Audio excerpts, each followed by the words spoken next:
آئے ہیں سنت طریقہ حضور سے تو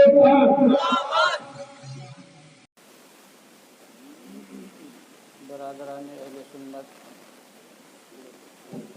وفاداران مسلک اعلیٰ حضرت، السلام علیکم ورحمۃ اللہ وبرکاتہ۔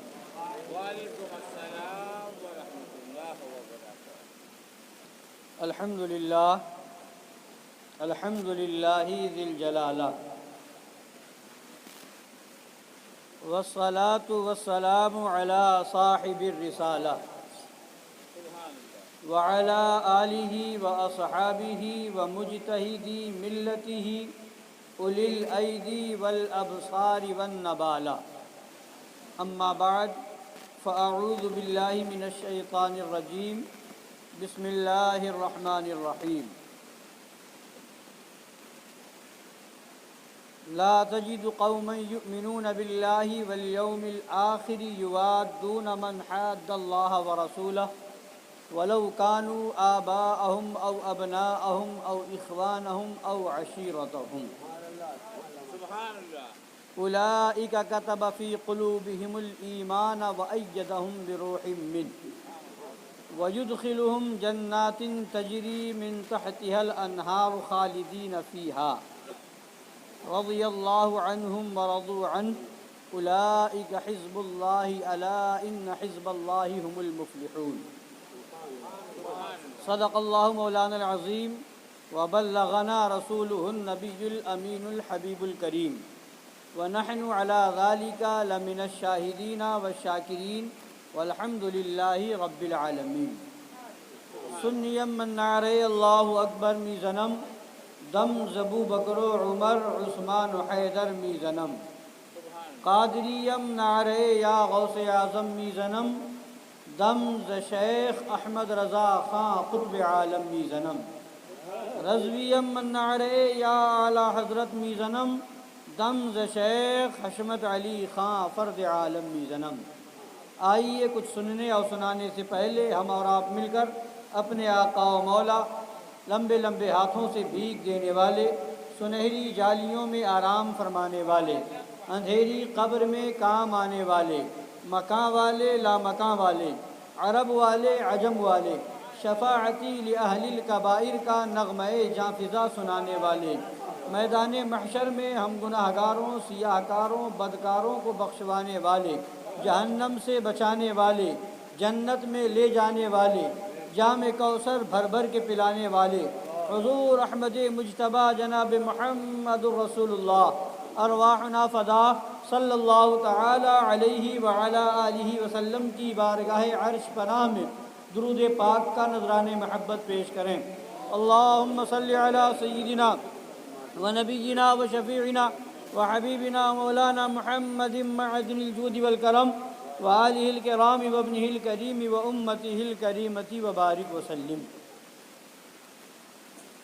امام اہل سنت، مجدد اعظم دین و ملت، عظیم البرکت، رفیع الدرجت، آقائے نعمت، دریائے رحمت، امام عشق و محبت، کنز الکرامت، جبل الاستقامت، حامی سنت، ماحی شرک و بدعت، قاطع کفر و ضلالت، آیت من آیات اللہ، معجزۃ من معجزات رسول اللہ، سیدی آقائی مولائی ملجائی سرکار اعلیٰ حضرت فاضل بریلوی رضی اللہ تعالی عنہ ارشاد فرماتے ہیں، عرش کی عقل دنگ ہے، چرخ میں آسمان ہے۔ عرش کی عقل دنگ ہے، چرخ میں آسمان ہے، جانے مراد اب کدھر، جانے مراد اب کدھر، ہائے تیرا مکان ہے۔ نبی کی عظمت، نبی کی رفعت، نبی کی شان، نبی کا مقام و مرتبہ ہم اور آپ سمجھ سکتے ہیں؟ یہ عقل کا اندھا دیو کا بندہ کہتا نبی ہماری طرح ہے، معاذ اللہ رب العالمین۔ اور اپنی کتاب تحذیر الناس میں لکھتا ہے کہ انبیاء اپنی امت سے ممتاز ہوتے ہیں تو صرف علم میں ممتاز ہوتے ہیں، باقی رہا عمل تو امتی کبھی کبھی برابر ہو جاتے ہیں بلکہ بڑھ جاتے ہیں، معاذ اللہ معاذ اللہ، یہ بڑھنے کا دعویٰ کرے۔ اور یہاں معاملہ یہ ہے کہ نبی کی عظمت یہ ہے کہ عرش کی عقل دنگ ہے، چرخ میں آسمان ہے۔ اب چرخ میں بھی آسمان، عرش کی عقل دنگ، جانے مراد یعنی یا رسول اللہ اب کدھر، جانے مراد اب کدھر، عرش بھی دنگ ہے، آسمان بھی چکر میں ہے کہ اب نبی کا مقام و مرتبہ کیا ہے، اب کدھر، ہائے تیرا مکان ہے۔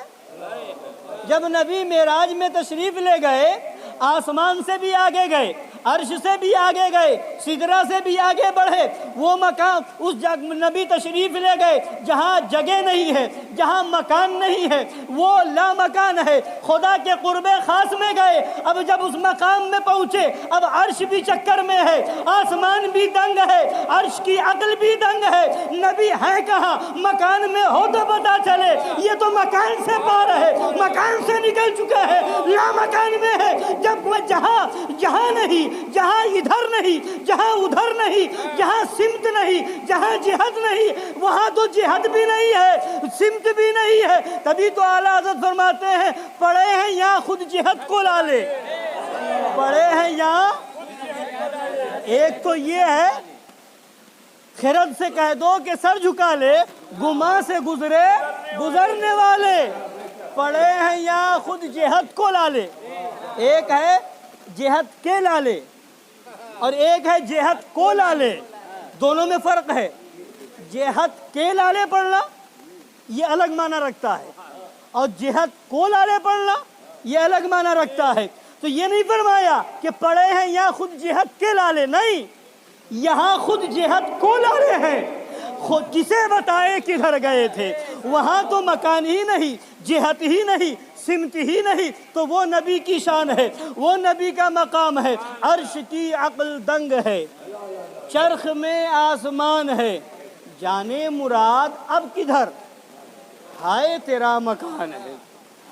بزم ثنائے زلف میں، بزم ثنائے زلف میں، نبی کی زلف پاک کی تعریف جس بزم میں ہو رہی ہو، اس بزم میں میری عروس فکر کو، عروس مانے دلہن، میری عروس فکر کو نبی کی ثنا کی مجلس میں میری فکر جب دلہن بنے تو فرماتے ہیں ساری بہارے ہشت خلد، ساری بہارے ہشت خلد، ساری جنت کی، آٹھوں جنت کی بہاریں، ساری بہاریں، ہشت مانے آٹھ، ہشت خلد آٹھوں جنت، ساری بہاریں ہشت خلد، چھوٹا سا عطردان ہے۔ نبی کی تعریف کی بزم میں میری فکر کی دلہن کے لیے ساری بہاریں ہشت خلد، چھوٹا سا عطردان ہے، ساری بہاریں ہشت خلد، چھوٹا سا عطردان ہے۔ اور فرماتے ہیں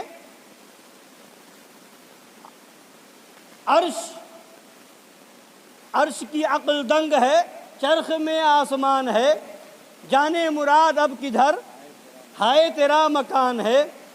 اور فرماتے ہیں کہ جان ہے وہ جہان کی، جان ہے تو جہان ہے، جان ہے وہ جہان کی، جان ہے تو جہان ہے، وہ جو نہ تھے تو کچھ نہ تھا، وہ جو نہ ہو تو کچھ نہ ہو، جان ہے وہ جہان کی، جان ہے تو جہان ہے۔ میرے آقا جو ہے ساری کائنات کی جان ہے، یہ دنیا موجود ہے تو یہ خود اس بات کی دلیل ہے کہ میرے آقا باحیات ہیں۔ آقا نہ تھے تو کچھ نہ تھا اور آقا نہ ہو تو کچھ نہ ہو، اس لیے کہ میرے آقا کائنات کی جان ہے۔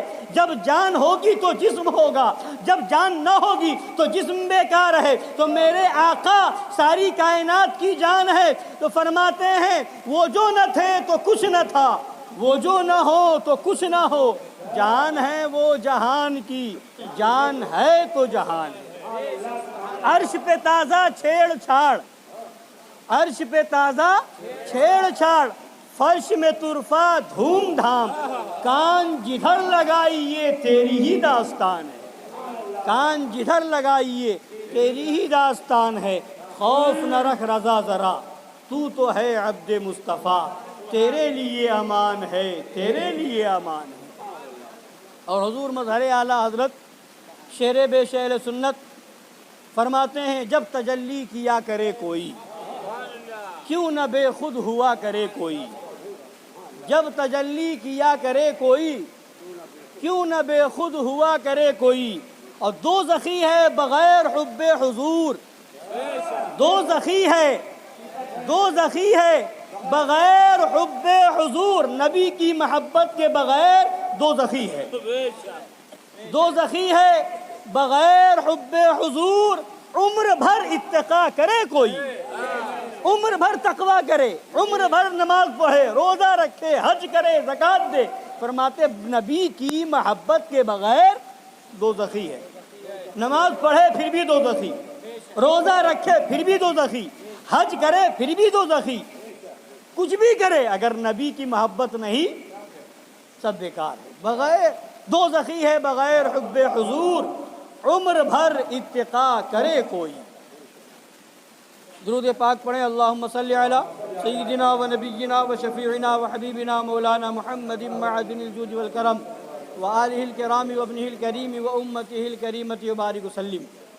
حضرات گرامی، خطبہ مسنونہ کے بعد میں نے قرآن مقدس کی آیت کریمہ پڑھی، لا تجد قوما یؤمنون باللہ والیوم الآخر یوادون من حاد اللہ ورسولہ، اس قوم کو جو ایمان لائے، وہ قوم جو ایمان لائے اللہ پر اور آخرت کے دن پر، نہیں پاؤ گے ایسوں سے محبت کرتے ہوئے جو اللہ و رسول کے مخالف ہیں۔ ایمان والی قوم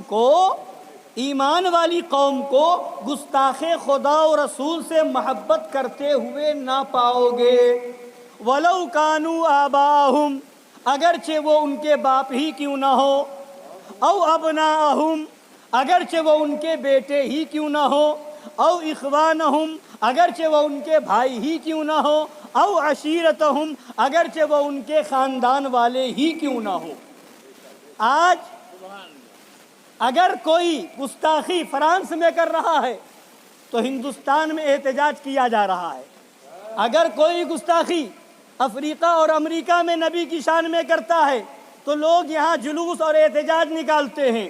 آج کیا احتجاج اور جلوس صرف اس کے لیے ہے جو کھل کے گستاخی کرے، جو علل اعلان کرے، جو کھل کے قرآن کا انکار کرے، قرآن کی آیتوں کو نکالنے کی بات کرے؟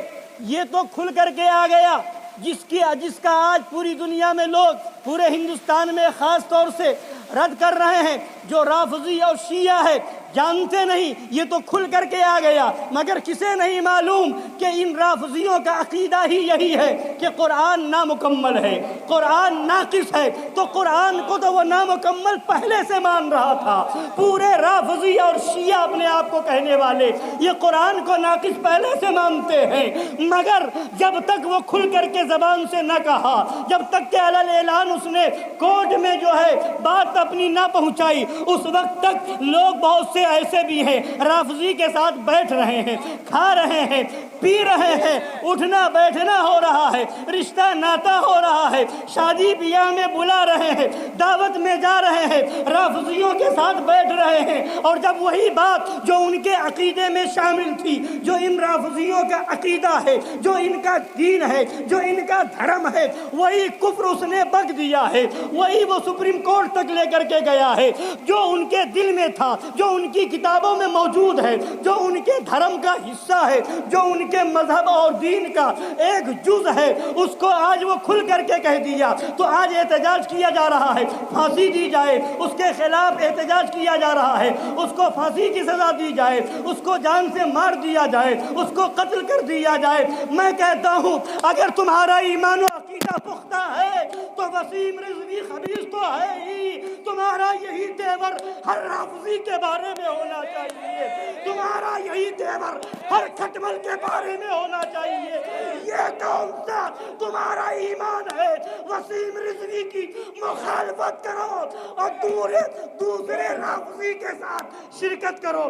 کہیں کوئی قاضی بن کر کے شرکت کر رہا ہے، کہیں کوئی نیتا بن کر کے شرکت کر رہا ہے، کہیں کوئی مولوی بن کر کے بغل میں رافضیوں کے بیٹھ رہا ہے۔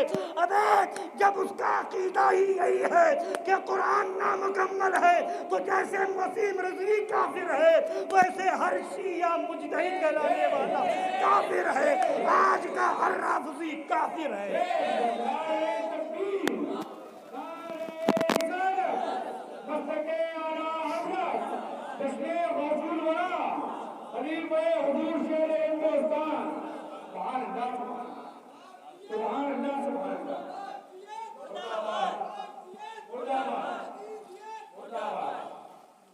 سرکار اعلیٰ حضرت رضی اللہ تعالیٰ عنہ فتاوی رضویہ شریف میں فرماتے ہیں ان رافضیوں کا جو کفر ہے ان میں سب سے بڑھ کر کے کفر یہ ہے، بہت مشہور ان کا کفر یہ ہے، فرماتے ہیں قرآن عظیم کو ناقص بتاتے ہیں۔ یہ رافضی جو ہے قرآن عظیم کو ناقص بتاتے ہیں۔ کوئی کہتا ہے اس میں سے کچھ صورتیں امیر المومنین عثمان غنی ذو النورین یا دیگر صحابہ یا اہل سنت رضی اللہ تعالی عنہم نے گھٹا دی، معاذ اللہ۔ کوئی کہتا ہے کچھ لفظ بدل دیے، کوئی رافضی کہتا ہے کچھ لفظ بدل دیے، کوئی کہتا ہے یہ نقص و تبدیل اگرچہ یقیناً ثابت نہیں محتمل ضرور ہے۔ یقین کے ساتھ اگر نہیں کہہ سکتے کہ بدل دیا مگر احتمال ضرور ہے، کوئی رافضی یہ بھی کہتا ہے۔ اور جو شخص قرآن مجید میں زیادت یا نقص یا تبدیل، کمی بیشی یا بدلنے کسی طرح کے تصرف بشری کا دخل مانے، کوئی یہ مان لے کہ اس میں کمی ہو گئی ہوگی، اس میں کمی ہوگی، زیادتی مان لے یا کمی مان لے یا کسی طرح کا کسی انسان کے دخل کو مان لے، فرماتے یا اسے محتمل جانے، بالاجماع کافر مرتد ہے، بالاجماع کافر مرتد ہے کہ صراحتاً قرآن کی تکذیب کر رہا ہے۔ اللہ عز و جل سورہ حجر میں فرماتا ہے اِنَّا نَحْنُ نَزَّلْنَا الذِّكْرَ وَإِنَّا لَهُ لَحَافِظُونَ، بے شک ہم نے اتارا یہ قرآن اور بے شک بالیقین ہم خود اس کے نگہبان ہیں۔ تو کچھ رافضیوں کا یہ عقیدہ ہے کہ قرآن میں کمی بیشی ہو گئی، کچھ رافضیوں کا یہ عقیدہ ہے کہ اس میں کچھ صورتیں گھٹا دی گئیں، کچھ رافضیوں کا یہ عقیدہ ہے کہ کچھ لفظ بدل دیے گئے، کچھ رافضیوں کا یہ عقیدہ ہے کہ اگر یقینی طور پر نہ بدلا گیا ہو مگر احتمال ہے کہ بدل دیا گیا ہوگا، تو جو ان میں سے جو بھی عقیدہ کوئی رکھے وہ کافر ہے، مرتد ہے، اور اِنَّا نَحْنُ نَزَّلْنَا الذِّكْرَ وَإِنَّا لَهُ لَحَافِظُونَ کو جھٹلا رہا ہے، اس لیے کہ اللہ نے وعدہ فرما لیا، اپنے ذمہ کرم میں لے لیا ہے، اِنَّا نَحْنُ نَزَّلْنَا الذِّكْرَ وَإِنَّا لَهُ لَحَافِظُونَ، ہم نے ہی قرآن کو نازل کیا اور ہم ہی اس کی حفاظت کرنے والے ہیں، تو جس کی حفاظت خدا فرما لے اسے کون گھٹا سکتا ہے، اسے کون بڑھا سکتا ہے، اس میں کمی بیشی کا امکان ہی نہیں ہے، اس میں کمی بیشی ممکن ہی نہیں ہے، اس میں کوئی گھٹا دے یہ ہو ہی نہیں سکتا، اس میں کچھ بڑھا دیا جائے یہ ہو ہی نہیں سکتا۔ قرآن جیسا نازل ہوا تھا ویسا قرآن اب بھی موجود ہے اور صبح قیامت تک موجود رہے۔ جب احتمال آ جائے تو پھر شک آ گیا، جب شک پیدا ہو گیا تو یقین نہیں رہا، اور ایمان میں یقین ہونا چاہیے، ایمان یقین کا نام ہے، شک کا نام نہیں ہے، اور جب احتمال آ گیا تو قابل اعتبار کتاب نہ رہے گی، اور جب قابل اعتبار نہ رہے گی تو قرآن ہی تو اسلام کی بنیاد ہے، قرآن ہی تو اسلام کا ستون ہے۔ قرآن میں ہی اگر احتمال اور شک آ گیا تو پھر ایمان کس پر رہے گا؟ جب قرآن ہی میں شک پیدا ہو جائے، اور قرآن کے بارے میں خدا فرماتا ہے ذالک الکتاب لا ریب فیہ، یہ وہ بلند رتبہ کتاب ہے جس میں شک کی گنجائش نہیں، شک کی گنجائش ہی نہیں۔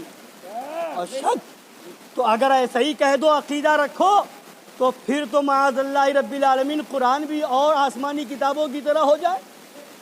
ایک مرتبہ حضور مظہر اعلیٰ حضرت شیر بیش سنت رضی اللہ تعالیٰ عنہ مناظرے کے لیے تشریف لے گئے اجمیر شریف، اور مناظرہ تھا عیسائیوں سے، مناظرہ تھا عیسائیوں سے۔ مظہر اعلیٰ حضرت کے پاس ساتھ اس وقت کوئی کتاب عیسائیوں کی نہیں تھی، اور وہاں مناظرے کے لیے پہنچے تو اس وقت اجمیر شریف کے اسٹیشن پر عیسائیوں کی لائبریری تھی۔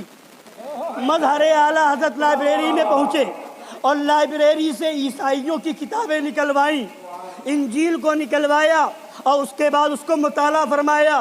اس میں ایک واقعہ ایسا تھا جو بالکل خلاف عقل تھا۔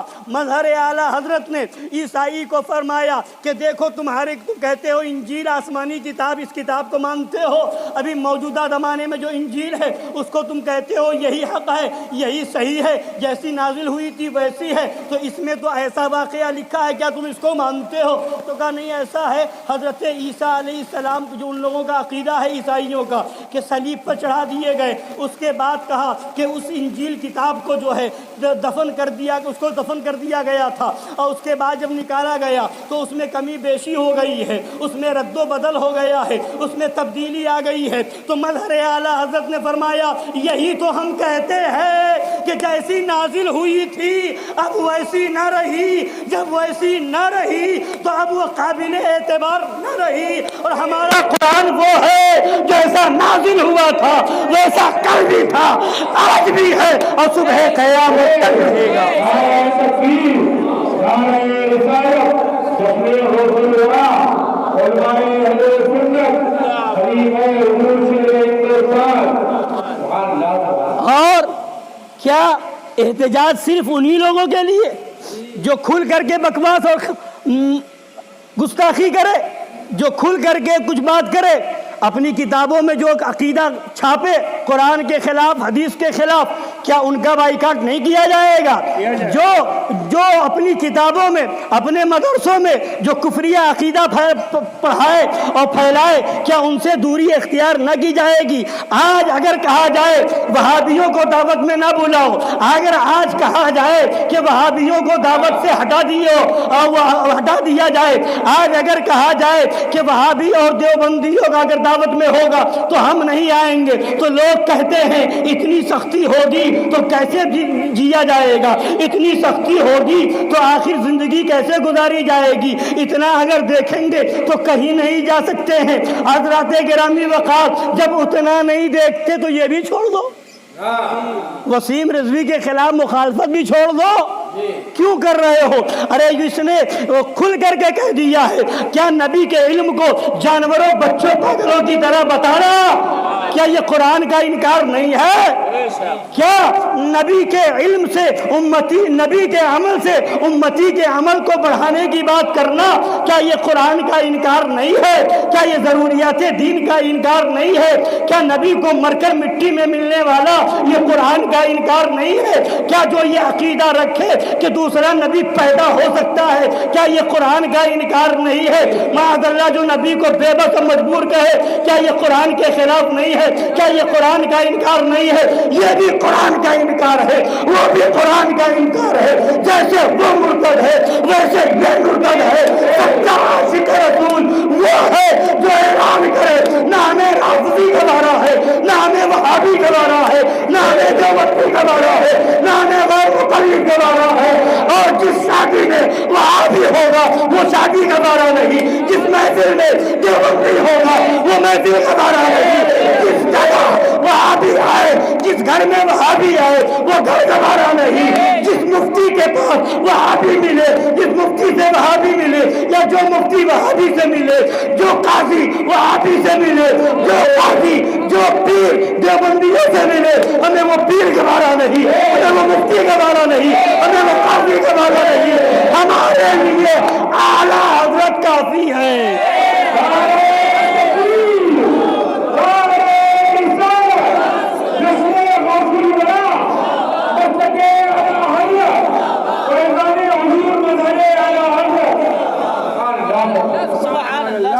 یہ کیا وہابیوں کا عقیدہ قرآن و حدیث کے مطابق ہے؟ کیا دیوبندیوں کا عقیدہ قرآن کے مطابق ہے؟ کیا یہ قرآن کے منکر نہیں ہے؟ انہوں نے بھی تو بدلنے کی کوشش کی ہے، اور بلکہ اسلام کے نظام کو درہم برہم کرنے کی کوشش کی ہے۔ یہ اپنے آپ کو اہل حدیث کہلانے والے، یہ اپنے آپ کو اہل حدیث کہنے والے اہل حدیث، یہ غیر مقلد، یہ کون ہے؟ ان کا عقیدہ کیا ہے؟ کہتے ہیں ہم اہل حدیث ہیں، مگر ان کی حدیث دانی کو مظہر اعلیٰ حضرت نے ایک جگہ مناظرے میں ایسا اجاگر فرمایا۔ ادھر غیر مقلد مولوی تھا جس کا نام عبد الرحیم تھا، پنجاب میں مناظرہ ہو رہا ہے، شیر بے شیر اہل سنت مناظرہ فرما رہے ہیں۔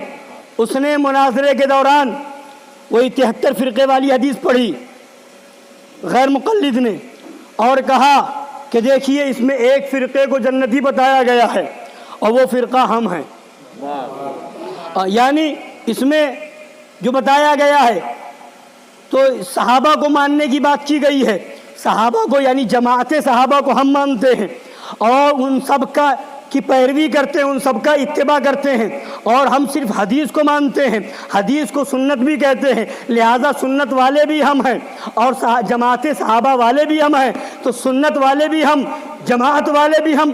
تو اس نے تو جملہ استعمال کیا تھا، اہل سنت نہیں کہا، اس نے کہا سنت والجماعت ہم ہیں۔ تو مظہر اعلیٰ حضرت نے فرمایا تجھے لفظ ادا کرنے کی تمیز نہیں، تجھے جملے کی تمیز نہیں، تو یہ بتا سنت والجماعت کہہ رہا ہے، یہ عربی ہے کہ فارسی؟ اور اس میں ترکیب کون سی ہے؟ والجماعت پہ الف لام کون سا ہے؟ اور اس کا حمل تو نے اپنے اوپر کیا، یہ حمل کون سا ہے؟ یہ حمل جائز ہے کہ ناجائز ہے؟ تجھے لفظ ادا کرنے کی تمیز نہیں، اور تو کہتا ہے میں حدیث سمجھوں گا، حدیث سے مسئلے کا استنباط کروں گا۔ اور اس کے بعد جب اس نے کہا کہ ہم سارے صحابہ کی پیروی کرتے ہیں اور حدیث کو مانتے ہیں، آپ لوگ حدیث کو نہیں مانتے، آپ لوگ ایک امام کی پیروی کرتے ہیں، تو مظہر اعلیٰ حضرت شیر بیش سنت نے فرمایا کہ ہم ایک امام کو مانتے ہیں، ایک امام کی پیروی کرتے ہیں، تو الزام لگاتا ہم صحابہ کو نہیں مانتے، اور تو کہتا ہے کہ ہم سارے صحابہ کی پیروی کرتے ہیں، تو اپنے آپ کے بارے میں کہتا ہے ہم سارے صحابہ کی پیروی کرتے ہیں۔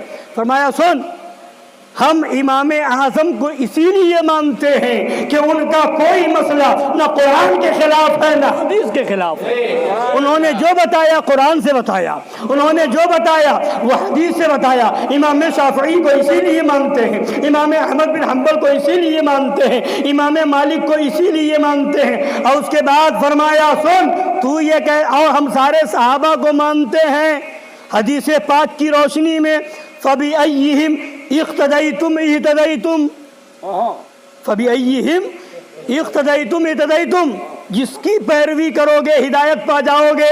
ہم حق پر سب کو مانتے ہیں مگر پیروی ایک کی کرتے ہیں، حق پر سب کو مانتے ہیں، پیروی ایک کی کرتے ہیں، اور تو کہتا ہم سب کی پیروی کرتے ہیں، تو کہتا ہم سب کی پیروی کرتے ہیں، تو یہ تو ہو ہی نہیں سکتا، یہ ہو ہی نہیں سکتا کہ سب کی پیروی ہو جائے۔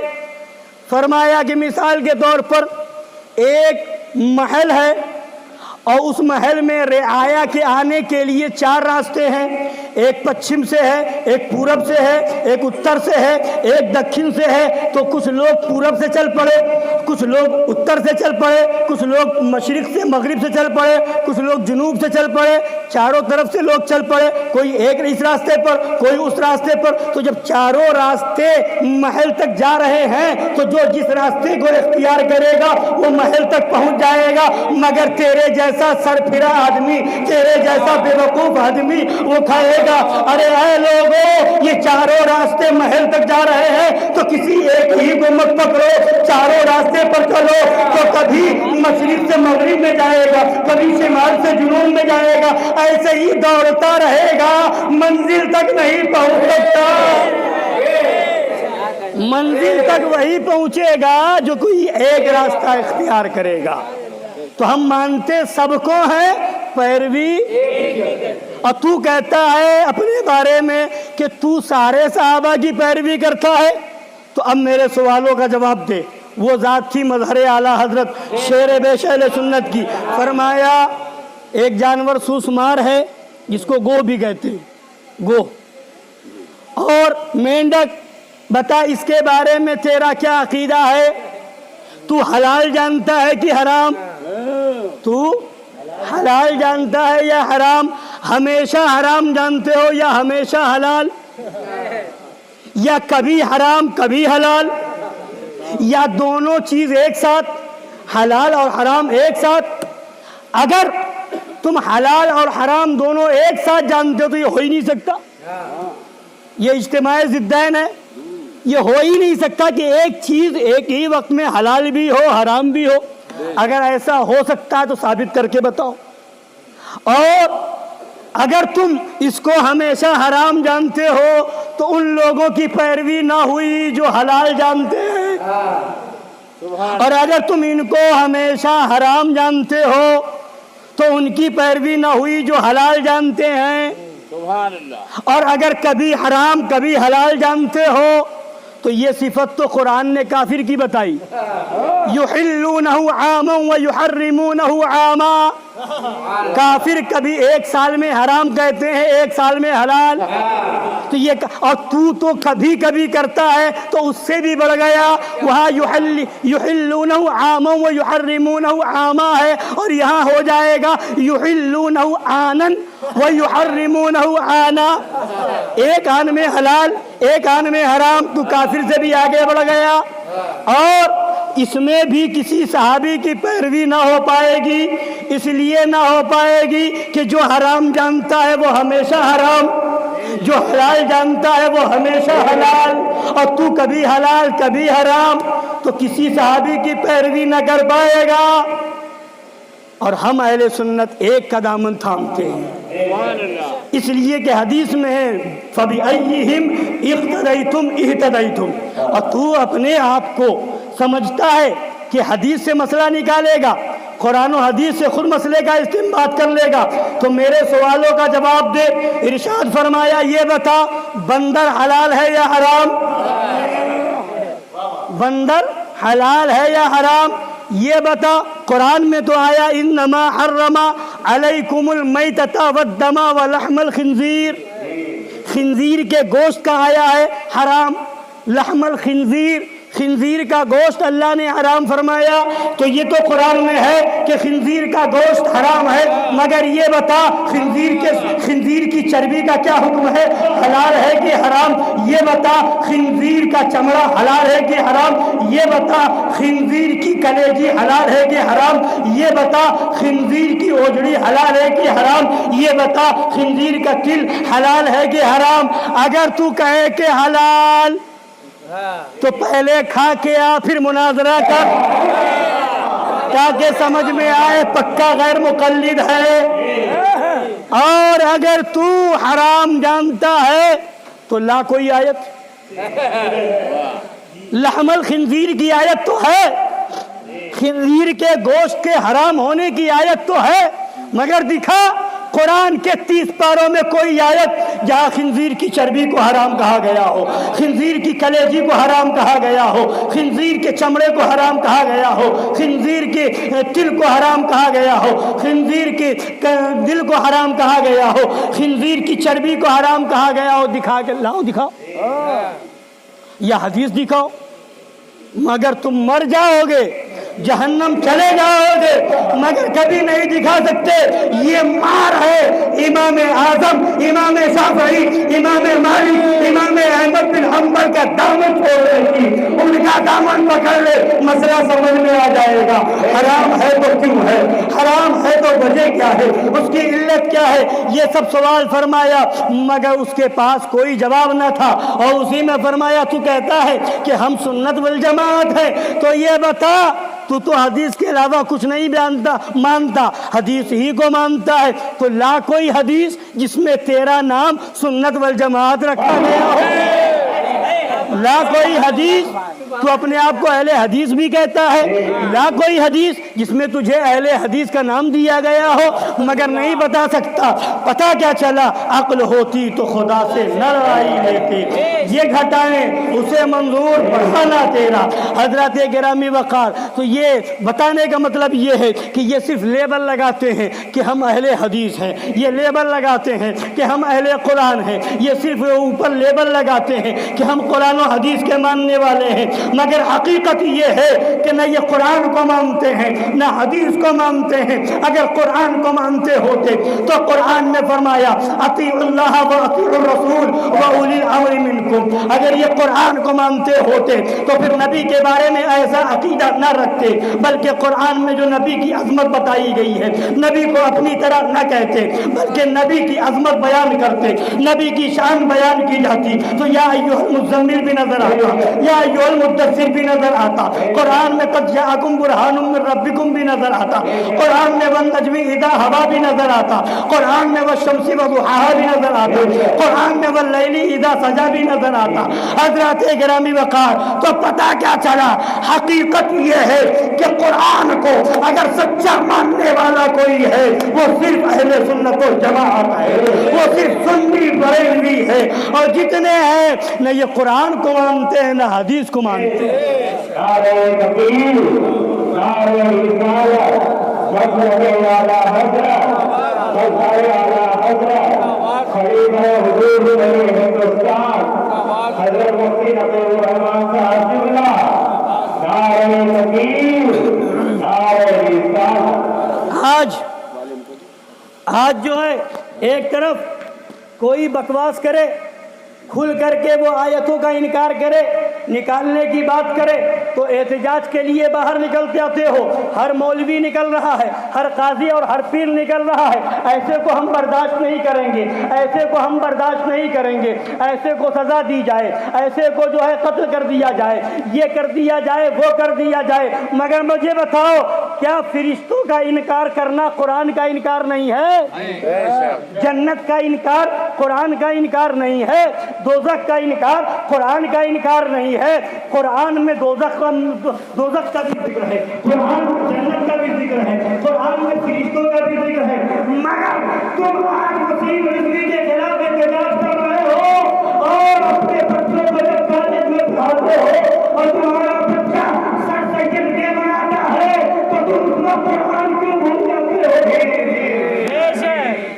اگر وسیم رضوی کافر مرتد یقیناً ہے تو سر سید جس نے علی گڑھ میں مسلم یونیورسٹی قائم کی اس نے فرشتوں کا انکار کیا ہے، اس نے جنت کا انکار کیا ہے، اس نے جہنم کا انکار کیا ہے، اس نے کہا نہ جنت کوئی چیز نہ جہنم کوئی چیز، انسان اچھا کام کرتا ہے خوشی حاصل ہوتی ہے، اسی کا نام ثواب ہے اور اسی کا نام جنت ہے، اور انسان کوئی برا کام کرتا ہے اس کو افسوس ہوتا ہے، اس کے دل میں ایک احساس پیدا ہوتا ہے، تو یہی عذاب ہے اور یہی جہنم ہے، فرشتہ کوئی چیز نہیں ہے معاذ اللہ رب العالمین۔ اور انبیاء کرام کے بارے میں لکھا کہ جب وحی نازل ہوتی ہے تو لکھا ہے کہ جیسے ایک پاگل معاذ اللہ رب العالمین، ایک پاگل جو ہے وہ سمجھتا ہے سامنے کوئی کھڑا ہے اس سے گفتگو کر رہا ہے، حقیقت میں کوئی نہیں ہوتا، ویسے ہی معاذ اللہ معاذ اللہ معاذ اللہ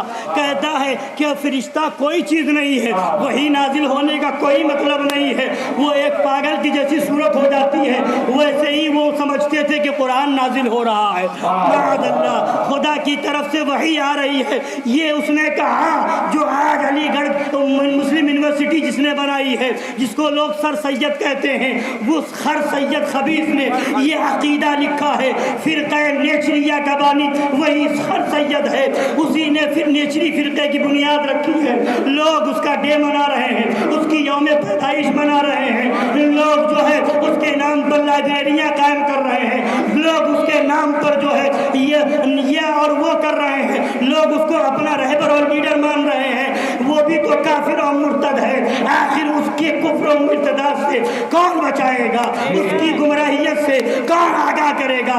اگر تمہارے اندر اسلام کی بنیاد پر نفرت ہے تو جہاں رافضیوں سے نفرت ہو، وہابیوں سے نفرت ہو، دیوبندیوں سے نفرت ہو، تو وہی نام نہاد سر سید علی گڑھی سے بھی نفرت ہونی چاہیے، وہی ذاکر نائک سے بھی نفرت ہونی چاہیے، اس خبیث طارق ذلیل سے بھی نفرت ہونی چاہیے جو طارق ذلیل مردود جہنمی حضرت یوسف علیہ السلام کی توہین کرتا ہے اور کہتا ہے معاذ اللہ، سنبار معاذ اللہ، کہ ان کے چہرے کو سیاہ کیا گیا معاذ اللہ اور ان کو گدھے پر بٹھایا گیا معاذ اللہ، استغفر اللہ۔ اس خبیث پاکستانی کتے طارق ذلیل نے نبی کی توہین کی اور اس کے بعد بھی لوگ طارق ذلیل کی تقریریں سن رہے ہیں۔ بہت اچھا بیان کرتا ہے، بہت اچھی اسپیچ دیتا ہے۔ سنو، یہ سب وہی جہنمی کتے ہیں کہ یہ بھی جہنم میں جائیں گے اور جو ان کے فالوور ہیں وہ بھی جہنم میں۔ اہل البدع کلاب اہل النار، اور یہ طارق ذلیل نے آج توہین کی ہے۔ ان وہابیوں دیوبندیوں کے مولویوں نے پہلے ہی توہین کی تھی، اور کہا تھا محمود حسن دیوبندی نے جب اس کا پیر مر گیا تھا، رشید احمد گنگوہی مر گیا تھا، تو اس نے لکھا تھا قبولیت اسے کہتے ہیں، مقبول ایسے ہوتے ہیں۔ قبولیت اس کے مرنے پر مرثیہ لکھ رہا ہے۔ محمود حسن دیوبندی مرثیہ لکھ رہا ہے رشید گنگوہی کے مرنے پر۔ اس میں شعر کہتا ہے قبولیت اسے کہتے ہیں، مقبول ایسے ہوتے ہیں عبید سود کا۔ عبید مانے بندے، عبد کی جمع ہے، سود مانے کالے کالے۔ عبید سود کا مطلب ہوا کالے کالے بندے۔ عبید سود کا ان کے لقب ہے یوسف ثانی۔ رشید احمد گنگوہی کے کالے کالے بندوں کا لقب یوسف ثانی ہے۔ جب کالے کالے بندے اس کے یوسف ثانی ہو گئے تو گورے گورے کا کیا حال ہوگا؟ معاذ اللہ۔ تو اس کے کالے کالے بندے کو یوسف ثانی کہا تو کیا یہ نبی کی توہین نہیں ہو رہی ہے؟ طارق ذلیل نے آج توہین کی ہے، اس کا باپ پہلے توہین کر چکا ہے، اور یہ وہی خبیث جماعت ہے، یہ وہی محمود حسن دیوبندی ہے کہ رشید احمد گنگوہی کے مرنے کے بعد یوسف علیہ السلام کی بھی توہین کی، اور اسی نے حضرت عیسیٰ علیہ السلام کی توہین کی، اور کہتا ہے اسی میں مرثیہ میں شعر لکھتا ہے اور کہتا ہے مردوں کو زندہ کیا، زندوں کو مرنے نہ دیا۔ رشید احمد گنگوہی کے بارے میں یہ عقیدہ رکھتا، ہمارا عقیدہ ہے نبی ہمارے چاہے زندہ فرما دے، جس کو چاہے موت عطا فرما دے۔ ہمارا عقیدہ ہے کہ بزرگان دین کو اللہ نے وہ پاور دیا ہے کہ اگر وہ نظر قہر فرما دیں، اگر قہر اور غضب کی نظر ڈال دے تو وہ مر جائے، اور جسے چاہے زندہ فرما دے۔ غوث اعظم نے زندہ فرمایا، دوسرے بزرگان دین نے زندہ فرمایا۔ تو یہ دیوبندی کفر کا فتویٰ لگاتا نظر آتا ہے، شرک کا فتویٰ لگاتا نظر آتا ہے، مگر جب رشید احمد گنگوہی مرا تو محمود حسن دیوبندی نے مرثیہ لکھا اور اس کے اندر یہ شعر لکھا کہ مردوں کو زندہ کیا، زندوں کو مرنے نہ دیا۔ زندوں کو، اور خود مر گیا، اس کے مرنے پہ مرثیہ لکھ رہا اور کہہ رہا زندوں کو مردہ کیا، مردوں کو زندہ کیا، زندوں کو مرنے نہ دیا۔ اس مسیحائی کو دیکھیں، زری ابن مریم، زری لکھا اس نے، ابن مریم یعنی حضرت عیسیٰ علیہ السلام کو چیلنج کر رہا ہے، اے حضرت عیسیٰ آپ نے مردوں کو زندہ کیا، زندوں کو مرنے سے نہ بچایا، مگر میرا پیر رشید گنگوہی تو مردوں کو زندہ بھی کر رہا ہے اور زندوں کو مرنے سے بچا بھی رہا ہے، اور وہاں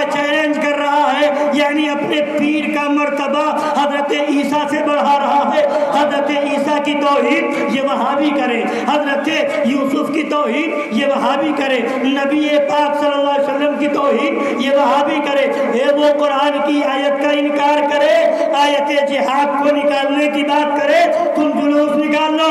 سنو، جلوس اور احتجاج اس کا نام نہیں ہے، بائیکاٹ صرف یہ نہیں ہے کہ ایک دن فوٹو نکال کر کے اخبار کی ہیڈنگ بناؤ، یہ تو تم اپنی شہرت چاہ رہے ہو، یہ سیاست ہو سکتی ہے۔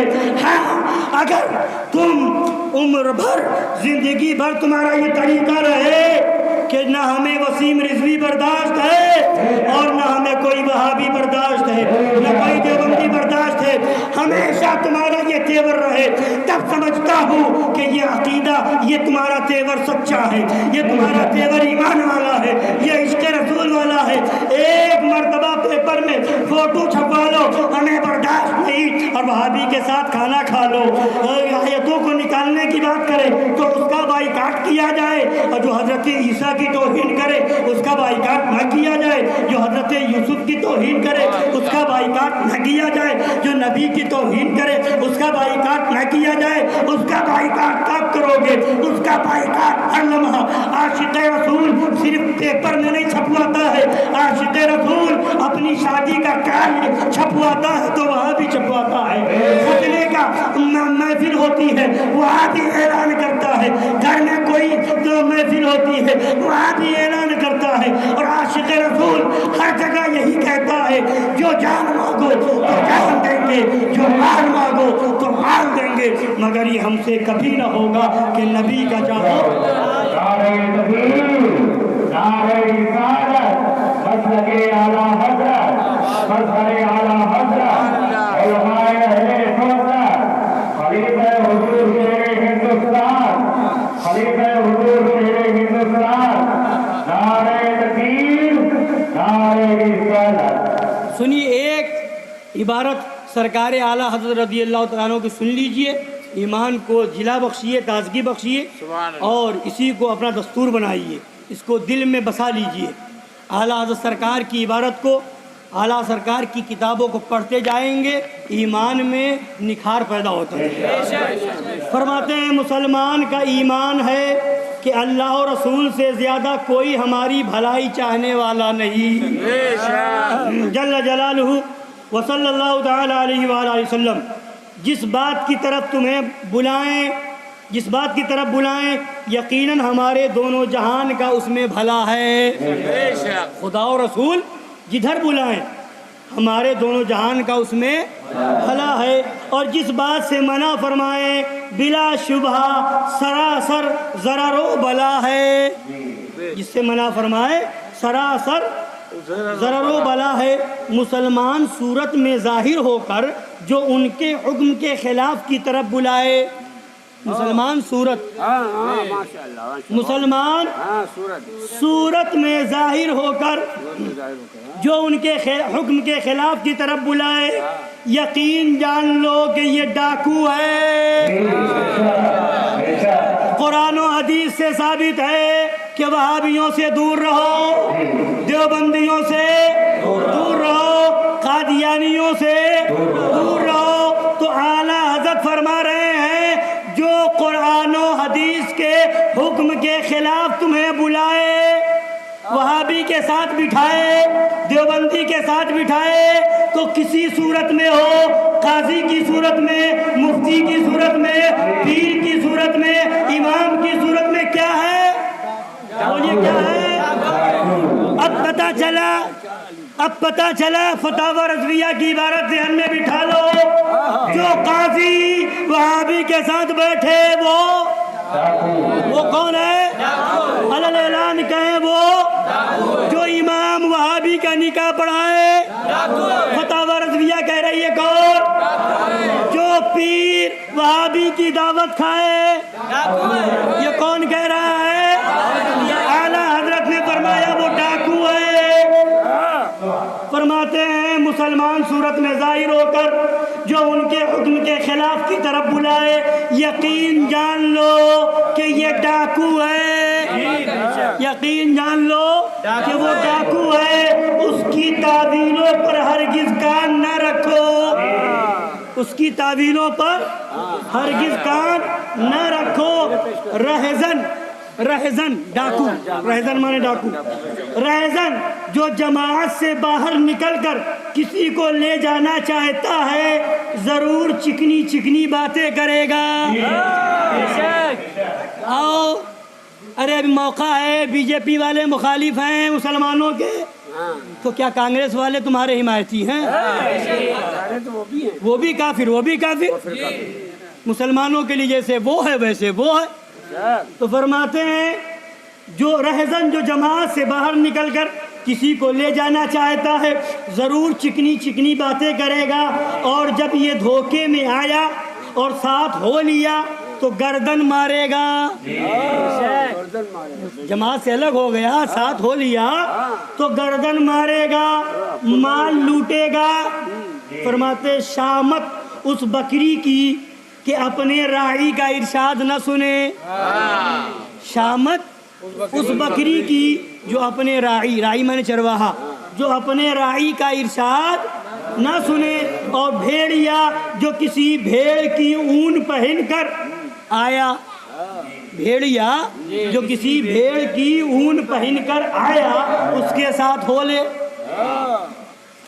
بھیڑیا آئے قاضی بن کر کے، بھیڑیا آئے امام بن کر کے، بھیڑیا آئے مفتی بن کر کے، ارے کیا ہوا، کھا لیا تو کیا بات ہے، نکاح پڑھا دیا، نکاح سے پہلے توبہ کروا لی تھی، یہی بہانے بناتے ہیں کہ نکاح پڑھا دے وہابیوں کا اور اس کے بعد کہتے توبہ کرا لی تھی۔ ابے بے وقوف، توبہ وہاں پہ کون سی کرائی جائے گی یہ تو بتا۔ وہابی تو دن بھر توبہ کرتا ہے، استغفر اللہ دن رات پڑھتا ہے، مگر یہ توبہ نہیں، اس سے کہلوایا وہاں پر کہ اشرف علی تھانوی کافر مرتد جہنمی ہے، اس سے کہلوایا کہ قاسم نانوتوی کافر مرتد جہنمی ہے، اس سے کہلوایا لکھوایا، اور وہ بھی وہاں پر یہ نہیں مانا، وہ تو موقع پرستی ہو گئی۔ سرکار اعلیٰ حضرت نے ایک جگہ فرمایا یہ سب بھی لکھ کر کے دے دے تو اس میں بے غرض دنیاوی ہو، دنیاوی غرض نہ ہو، وہاں پر کسی ظاہری طور پر کوئی غرض دکھ رہی لاؤ لکھ دے بعد میں دیکھا جائے گا، نہیں یہ بھی نہ ہو تب مانا جائے گا۔ اب سنیے، فرماتے ہیں بھیڑیا جو کسی بھیڑ کی اون پہن کر آیا اس کے ساتھ ہو لے۔ ارے مصطفیٰ صلی اللہ علیہ وسلم تمہیں منع فرماتے ہیں، وہ تمہاری جان سے بڑھ کر تمہارے خیر خواہ ہیں، وہ تمہاری جان سے بڑھ کر تمہارے خیر خواہ ہیں۔ حریص علیکم، تمہارا مشقت میں پڑنا ان کے قلب اقدس پر گرا ہے، تم مشقت میں نہ پڑو، یہ چاہتے ہیں ہمارے آقا۔ عزیز علیہ ما عنتم، واللہ وہ تم پر اس سے زیادہ مہربان ہے جیسے نہایت چہیتی ماں اکلوتے بیٹے پر۔ فرماتے ہیں واللہ، اللہ کی قسم، ہمارے اور آپ کے نبی ہم پر اس سے زیادہ مہربان ہے جیسے نہایت چہیتی ماں اکلوتے بیٹے پر۔ بالمؤمنین رؤوف الرحیم، ارے ان کی سنو، ان کا دامن تھام لو، ان کے قدموں سے لپٹ جاؤ۔ وہ فرماتے ہیں ایاکم و ایاہم لا یضلونکم ولا یفتنونکم، ان سے دور ہو اور انہیں اپنے سے دور کرو، کہیں وہ تمہیں گمراہ نہ کر دیں، کہیں وہ تمہیں فتنے میں نہ ڈالیں۔ یہ کس کا فرمان ہے؟ یہ پیلی بھیت کا فرمان نہیں ہے، یہ بریلی شریف کا فرمان نہیں ہے، یہ نبی پاک کا فرمان ہے جو ماں سے زیادہ مہربان ہے، باپ سے زیادہ مہربان ہے۔ اور فرماتے ہیں رسول پاک صلی اللہ علیہ وسلم فرماتے ہیں لا تآکلوہم ولا تشاربوہم ولا تجالسوہم ولا تناکحوہم وإذا مرضوا فلا تعودوہم وإذا ماتوا فلا تشہدوہم ولا تصلوا علیہم ولا تصلوا معہم، ان کے ساتھ کھانا نہ کھاؤ، ان کے ساتھ پانی نہ پیو، ان کے پاس نہ بیٹھو، ان سے رشتہ نہ کرو، وہ بیمار پڑے تو پوچھنے نہ جاؤ، مر جائیں تو جنازے پر نہ جاؤ، نہ ان کی نماز پڑھو نہ ان کے ساتھ نماز پڑھو۔ تو اسی حدیث سے نہ ان کے ساتھ نماز پڑھو، اسی سے سمجھ میں آ گیا کہ مسجد میں یہ بھی بورڈ ہونا چاہیے کہ وہابی کا یہاں آنا منع ہے، آئے گا تو ساتھ میں نماز ہوگی کہ نہیں ہوگی، یہ بھی حدیث کے خلاف ہے۔ تو جب آئے گا تو تمہارے ساتھ نماز پڑھے گا، اور حدیث یہ کہتی ہے، نبی یہ فرماتے ہیں ان کے ساتھ بھی نماز نہ پڑھو۔ تو پہلے قرآن و حدیث کو مانو، جب قرآن و حدیث کو سچا ماننے والا ہوگا تو ان سب خبیثوں سے دور رہے گا۔ اور سرکار مظہر اعلیٰ حضرت نے ایک جگہ تحریر فرمایا کہ ان خبیثوں کی ہمت و جرأت، آج بہت سے غیر مسلم بھی نبی کی توہین کر رہے ہیں، جگہ جگہ آ رہا ہے۔